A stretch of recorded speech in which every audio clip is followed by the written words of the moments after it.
Hello, this is Jill from Paper Daisy Crafting. Thank you for joining me again today. Today we're going to do something slightly different.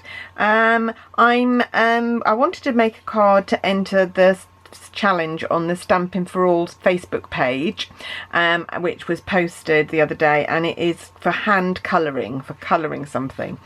And I wasn't sure what to do, and then I suddenly thought about this kit that we got, one of our make and takes that we got on stage in April.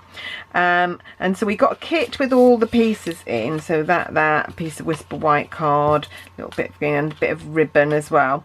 What I tend to do, I hate crafting in those places. I just don't feel like I've got all my own stuff around me. So what I tend to do is do any stamping that needs to be done and then bring home the make and takes to make at home. And so I've got everything to make this card. I stamped the birds while we were there because I don't have this set yet. This is one of the new sets in the new catalogue.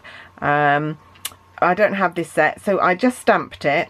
But I didn't finish putting the card together or colouring it, so I thought actually that's a good opportunity for me to colour. So this is the design of the card that they suggested. I'm going to change it slightly. I'm not going to use this lace, and I've stamped thank you rather than the world needs more of you, because I can use this as I send out lots of thank you cards, so I can use this.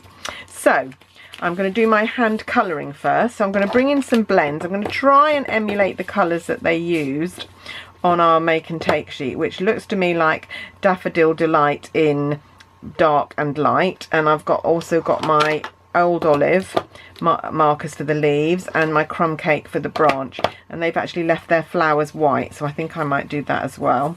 So I'm going to come in first and do the birds with a light Daffodil Delight.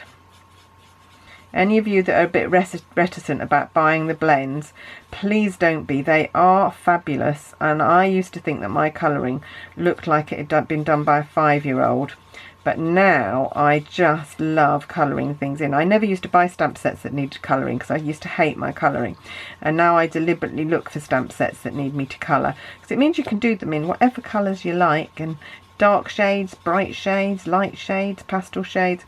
Really gives you a lot more opportunities. Right, so I've done the birds' bodies in light Daffodil Delight, and then I'm going to come in with the darker pen and do some more bits. So down there, so you can more or less see where you need to colour, because there's some dark shading on there already. Just do a little bit darker on his head. This one darker on his head, a little bit there. And then what you do after you've come in with the dark, 'cause you can still see these quite harsh lines where you've done, but the thing is they're called blends, and the colours do blend beautifully. And so when you've come in with the dark, you can then come back in with the light, and what will happen is those lines will seamlessly disappear, and so you'll just get beautiful shading. You see how different that one is to that one. So, and as it will dry slightly lighter as the alcohol evaporates. So there are my little birds. I think they must be canaries in this yellow. I'm actually going to bring in a tiny touch of pumpkin pie to do their beaks. Mine are going to have very nice orange beaks. Just a tiny little bit with the thin end I use there. I'm then going to do the stem, and I'm going to use do the same thing. I'm going to come in with my light Crumb Cake and use the thinner end. Oh, sorry, not my camera. To do this, because it's quite a narrow little branch. So just colour in the branch. And I hope this will give you the confidence to have a go with the blends, because they really are fantastic. I've loved them. I was a bit reticent to buy them at first. And I'm going to do a darker line at the bottom of the branch, so it sort of looks like it's in shade. Give it a bit of a 3D feel, hopefully. If you are buying the blends, try and buy them in sets, because having the light and the dark really does make a difference. So at first I just bought one of each colour, but it wasn't until I could realise what you could do with the doing light and then dark and then light, that I really found the best way to use them. There we go, that's my branch, and then I'm going to come in with my light old olive, and again I'm going to use the smaller end because these are quite small leaves, and I'm just going to colour in each of those. Very tempted to colour the flowers in as well. I might do a centre, I might do a yellow centre in the flowers. They haven't, well, they might have done a little yellow centre on them. Quite a small picture, it's quite difficult to see. There we go. As I'm recording this, I'm almost falling asleep because I'm just back from a trip to Venice. Had a fabulous 4 days in Venice with my husband celebrating my 60th birthday.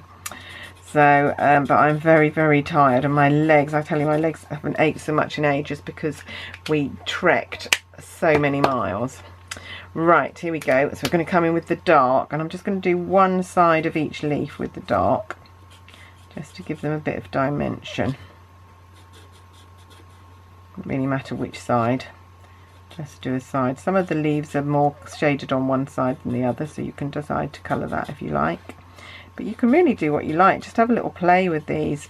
You know, in the end of the day, I always say to people, it's only paper, it's only cardboard.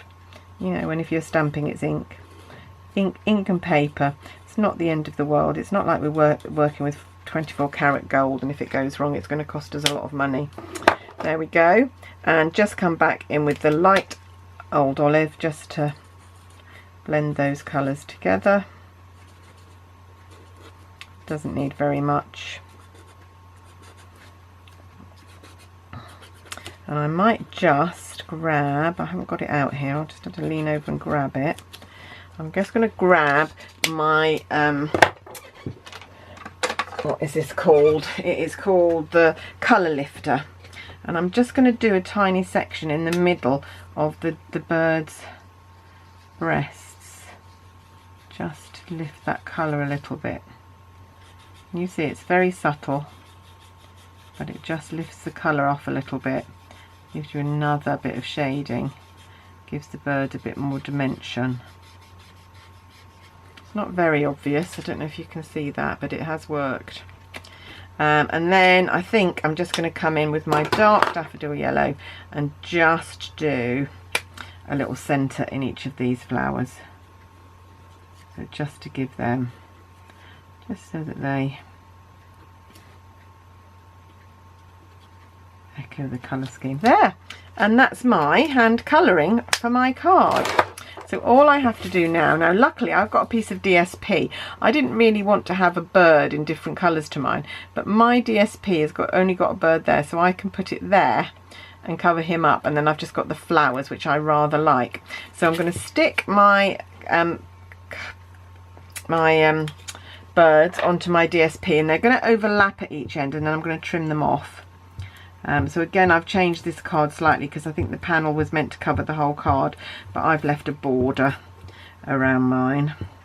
So just very small changes, but just makes a little bit of a difference. There we go. So we're going to stick that onto here and overlap it a little bit, so that when I trim it off, got most of the image in there. There we go. I need to make sure it's straight. Don't think it is quite. There we go. There we go. And then just bring in my big scissors, and using the blade of the scissors, you can just lean against the DSP to cut a nice smooth edge there, like so. There we go. There.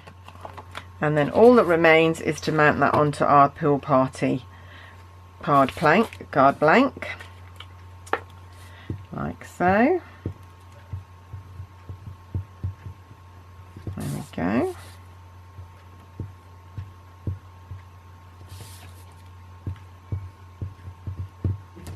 And we're nearly there.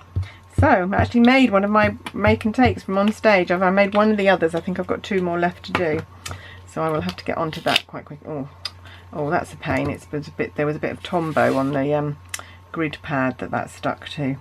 be careful, guys, if you're doing that. I'll sort that out when we've come off camera. And then just to finish, I've just got a little thank you message here. I'm going to trim it down a little bit because it's a bit wide.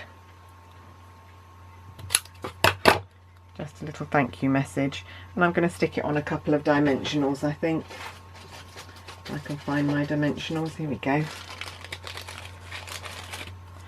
So just grab my tweezers. One dimensional. Oh, I've got thank you on both sides. Oh, didn't realise I'd stamped on both sides. There we go. There we go. I might put one in the middle just so that it doesn't sink in the middle. And then we're done. So a quick little card, a little bit of colouring, very, very easy to do, but very effective. You could have bluebirds, you could have robins, any sort of bird you like, blackbirds. Like I say, I think mine are canaries by the looks of it. So I'm just going to put that so it slightly overlaps. There we go. And that's my card, my free as a bird card. So I hope you've liked seeing that. I hope you liked seeing me use the blends. I'm going to put this on the challenge for Stampin' For All, the Facebook group. If you'd like to join us, just click into the group and ask to join, and one of us admins will add you. And then you can see all the entries for the challenges, or you can enter yourself, which is really exciting. Anyway, that's it from me today. Anything you want to order, this is a new stamp set that will be available in the catalogue on the 4th of June. I've sent out my first batch of catalogues, but if you'd like to be with the next batch, please let me know, and I'd be happy to send you a catalogue so you can have a look. You can see it on a PDF on the site on the 4th of June, but of course having it a real catalogue, a real paper catalogue, makes a real difference. So anyway, that's it from me. I shall see you soon, and thanks for watching. Bye bye.